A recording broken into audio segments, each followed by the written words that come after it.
우리 성경 말씀 마태복음 7장 24절에서 29절까지 말씀, 마태복음 7장 24절에서 29절까지 우리 교독하시고 29절 같이 읽겠습니다. 그러므로 누구든지 나의 이 말을 듣고 행하는 자는 그 집을 반석 위에 지은 지혜로운 사람 같으리니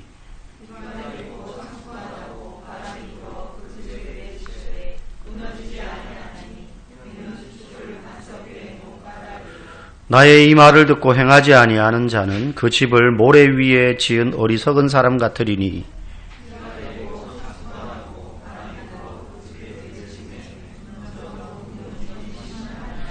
예수께서 이 말씀을 마치심에 무리들이 그의 가르치심에 놀라니 이는 그 가르치시는 것이 권위 있는 자와 같고 그들의 서기관들과 같지 아니함일러라.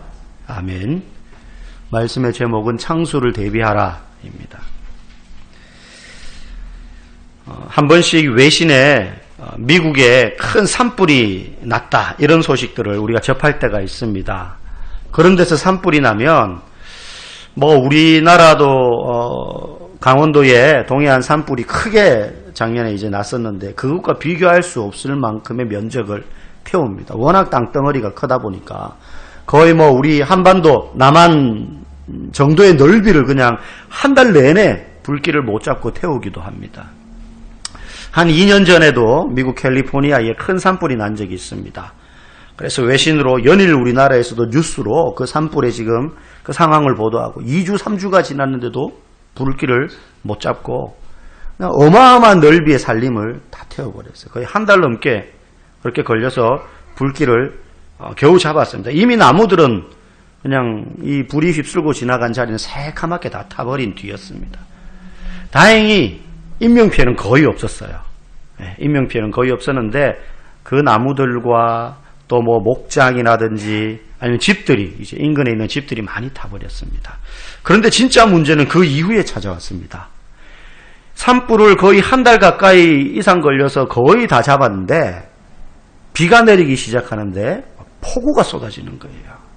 적당히 오면 잔불을 잡는데 얼마나 도움이 되겠습니까? 그런데 이게 폭우가 몇 날 며칠 오기 시작하니까 나무가 다 타버린 그 민둥산에 이 폭우가 내리는데 시커먼 그 재와 함께 그 토사들이 휩쓸려 내려오는 겁니다. 그래서 불이 이제 다 잡혔다고 해가지고 자기가 살았던 그 삶의 터전, 집터, 좀 이제 보러 가려고 했던 사람들 중에 불이 났을 때는 사망자가 한 명도 없었는데 재산은 비록 날렸지만은 이 폭우로 인해서 휩쓸려온 토사에 의해 가지고 30명 넘는 가까운 그 인명들이 사망을 하게 되는 그런 안타까운 일이 있었습니다. 우리나라도 이제 곧 장마철입니다. 그러면은 이제 그 전에 그 전전해에 장마가 일어났던 지역들 같은 경우 그동안 막 대비를 한다고 하지만 피해가 전혀 없을 수는 없죠. 문제는 그런 폭우가 언제 밀어닥칠지 모른다는 거예요. 일기예보가 발달해가지고 미리 예보를 하는데도 빗나갈 때도 있고 예상했던 강수량보다 몇 배의 비가 갑자기 쏟아질 때도 있고 그래서 낭패를 보는 경우들이 종종 있습니다. 오늘 우리가 같이 읽은 이 본문 말씀은 마치 그렇게 폭우가 쏟아지는 장면을 연상하시면서 들으셔야 됩니다. 예수님이 그와 같은 비유를 오늘 하시기 때문이에요. 사실 오늘 이 본문은 따로 떼어서 이 본문만 가지고 우리가 들을 수도 있지만 명확하게 오늘 본문의 의미, 예수님이 도대체 무슨 이야기를 하시는가를 이해하려면 앞에 15절부터 바로 앞구절 23절까지의 내용을 잘 이해를 해야 오늘 본문을 알 수 있습니다. 마치 예수님은 앞에는 요만큼 이야기하시고 오늘 24절부터 29절까지 진짜 이야기하고자 하시는 것들을 밝히 드러내 보여주시기 때문입니다. 그래서 더 자세히 하려면 이 15절부터 13절까지의 내용도 우리가 이해를 해야 됩니다. 그 부분에 예수님이 어떤 비유를 드시느냐 하면 이 시대에 거짓 선지자들이 우리 주변에 많다는 거예요. 선지자는 하나님의 말씀을 듣고 그 말씀을 경고의 메시지로 사람들에게 전해주는 사람입니다.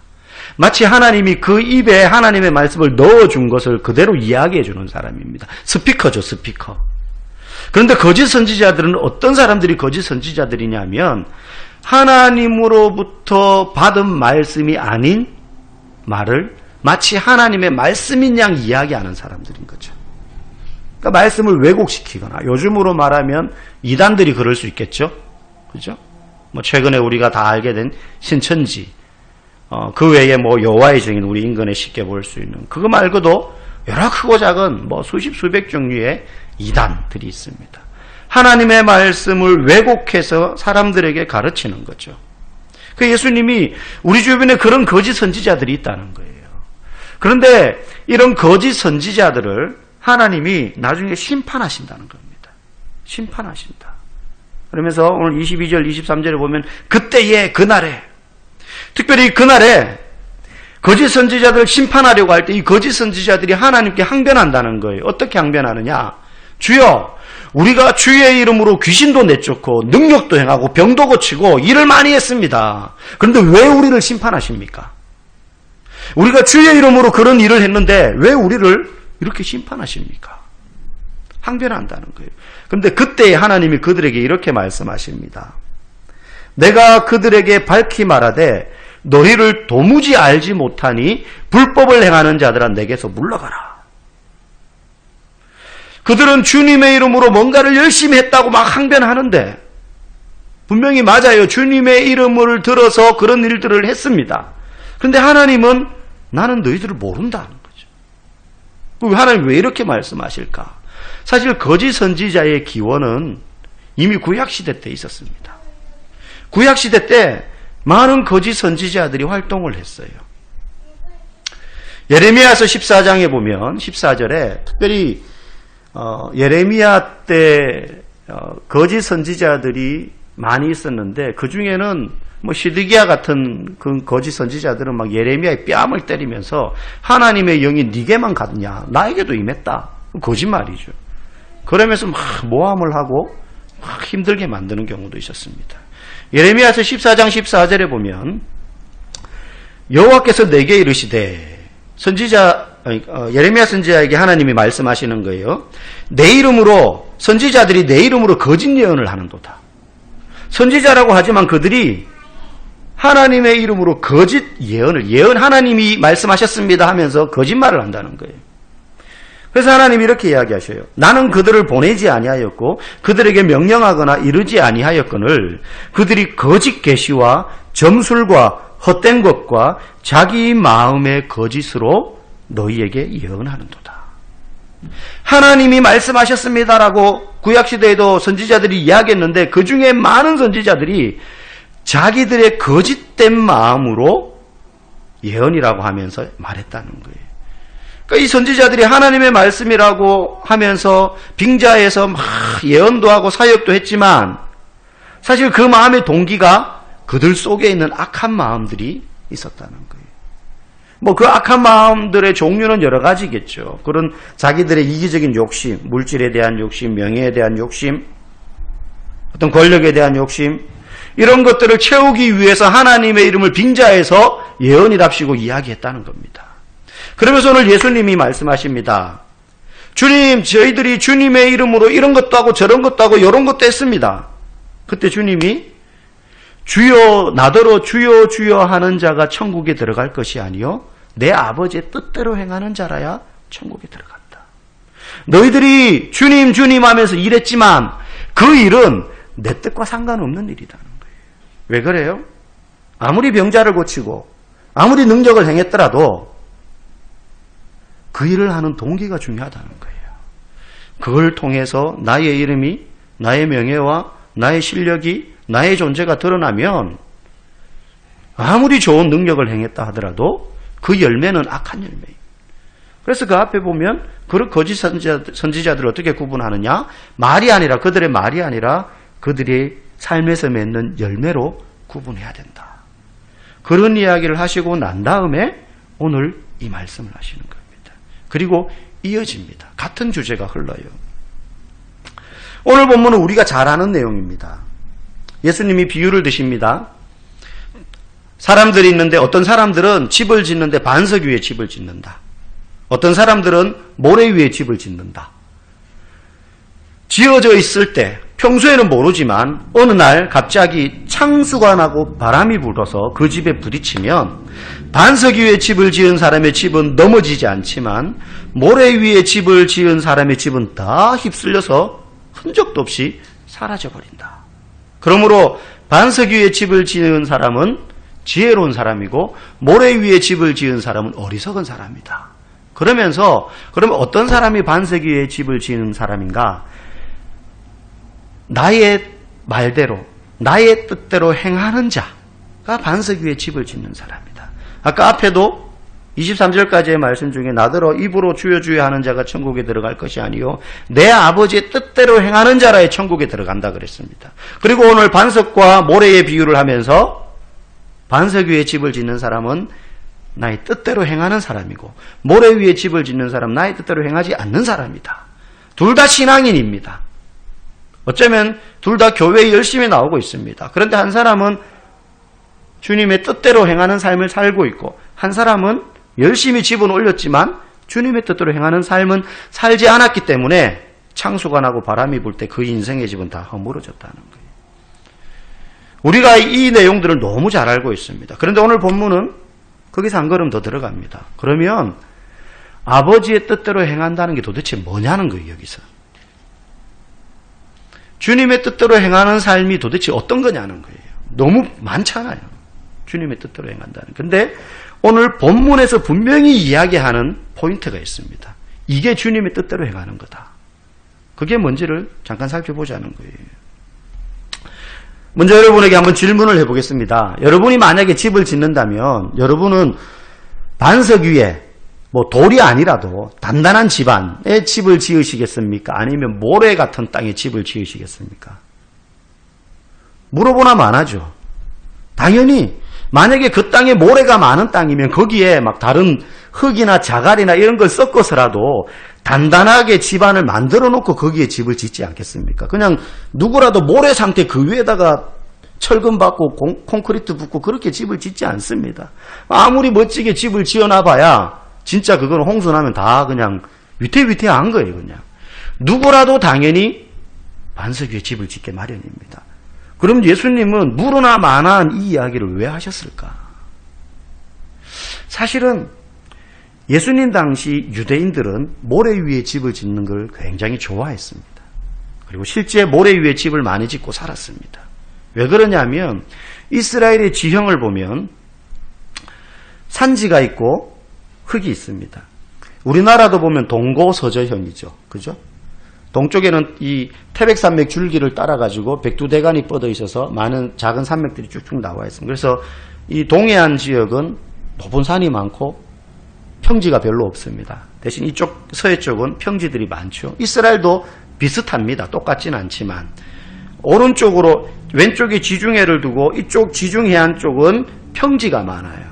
우리가 들은 뭐 샤론 평야라든지 블레셋 평야라든지. 근데 가면 골짜기가 하나 있고 골짜기를 벗어나면 오른쪽에 동쪽은 높은 산악 지역이 쫙 나옵니다.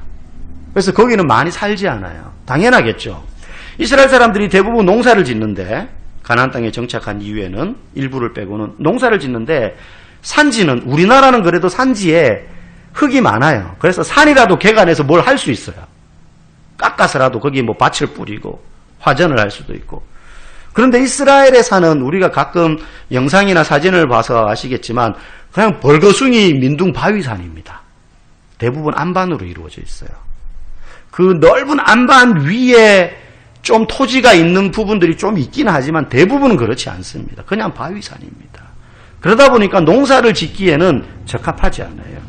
반면에 이 산 아래 골짜기에는 산 중간중간에 있던 흙더미들이 비가 오면 휩쓸려 내려와가지고 쌓이고 쌓여서 넓은 퇴적토를 이루고 있습니다.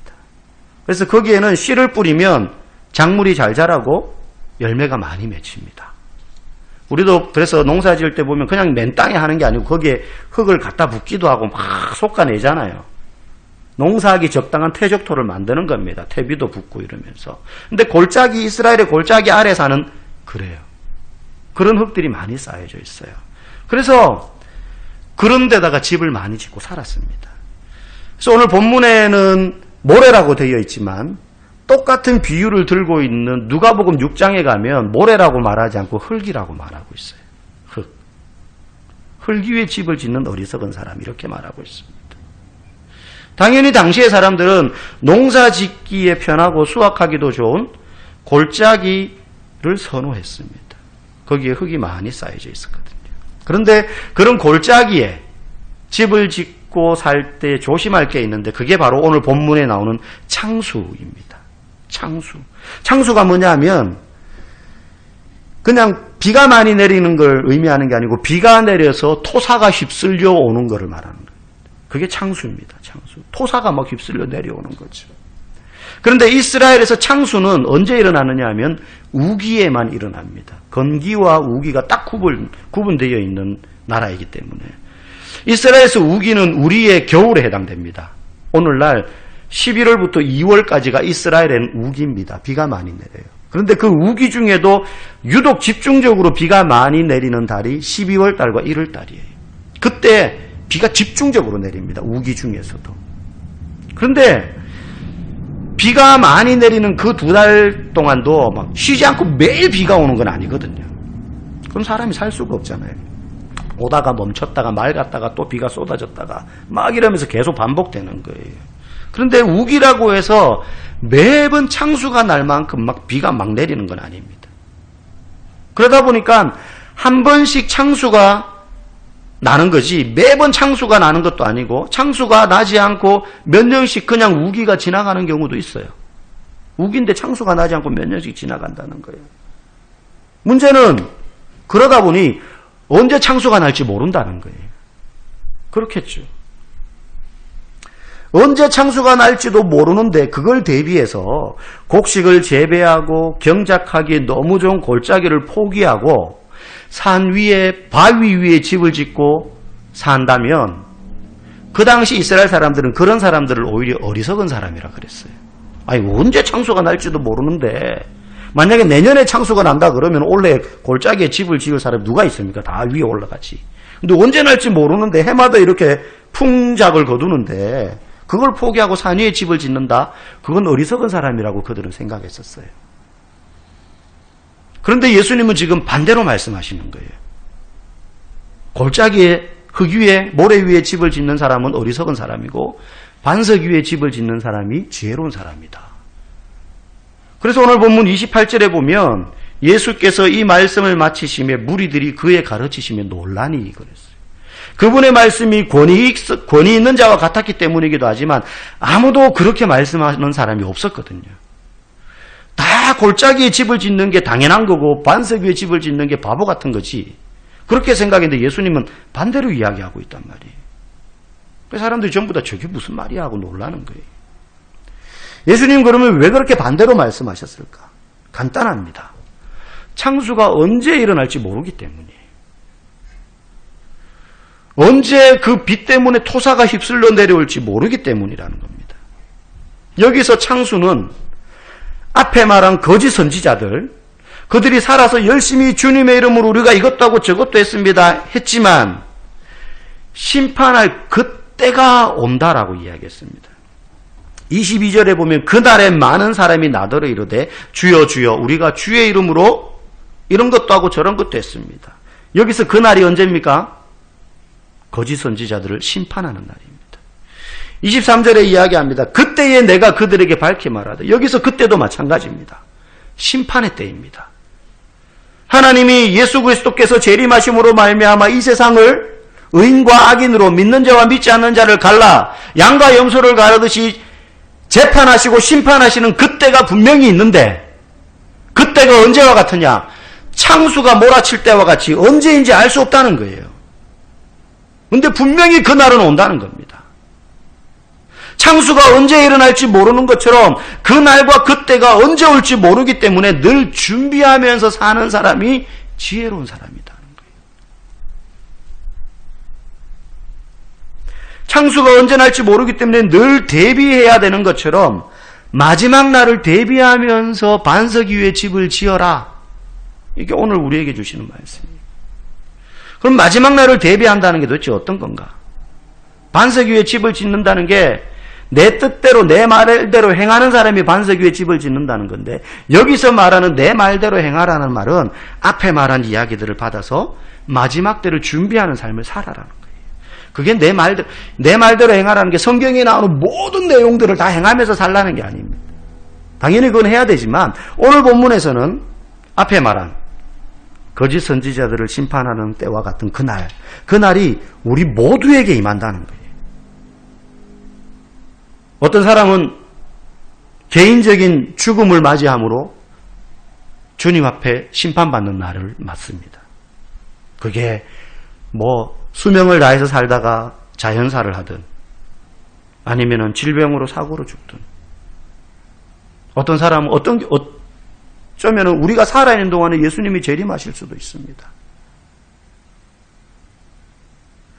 교회 문을 열고 나가면서 우리가 어떤 일을 당할지 모르는 것처럼 오늘 이 예배를 기점으로 주님이 언제 오실지 또 알 수 없어요. 그런데 문제는 그날을 대비하는 삶이야말로 내 뜻대로 행하는 삶이다. 그런데 그 마지막 날을 대비하지 않고 사는 사람들이 있습니다. 여러분, 교회를 다니는 사람이나 안 다니는 사람이나 성경의 내용을 믿는 사람이나 믿지 않는 사람이나 누구라도 개인적으로 마지막 때가 언제 찾아올지 모른다는 걸 다 알고 삽니다. 그렇지 않습니까?